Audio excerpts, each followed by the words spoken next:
Hello నమస్తే, జై శ్రీరామ్, భారత్ మాతాకి జై. చూస్తున్నారు కదండి, ఇది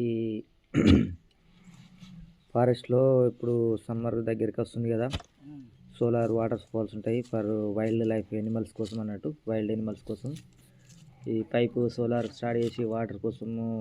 మళ్ళీ పైప్ లైన్ కరెక్ట్ ఉండకపోతే సోలార్ కానీ అంటే మోటార్ కానీ నీళ్ళు వస్తే ప్రాబ్లం అవుతుంది కదా, అది పోతుంది. కాబట్టి కొంచెం లైన్ కరెక్ట్గా సెట్ చేయడం జరుగుతుంది. సో ఇక వాటికి దాహం తీర్చడం కోసం తప్పదు కదా, అట్లా అన్నమాట. ఇవన్నీ ఈరోజు మార్నింగ్ నుంచి ఇదే డ్యూటీ. ఇవన్నీ మొత్తం సెట్ చేసుకొని ఆల్రెడీ ఎప్పుడో మోటార్ ఆన్ చేసాము, కానీ మొత్తం సెట్ చేసుకుంటే ఇప్పుడు వాటర్ బాగా తక్కువ అవుతున్నాయి, ఎండలు కొడుతున్నాయి కాబట్టి వీటిలలో వాటర్ అనేది తక్కువ అయిపోతున్నాయి అన్నమాట. సో వాటి కోసం వాటర్ సోర్స్ ఏర్పాటు చేయాల్సి వస్తుంది.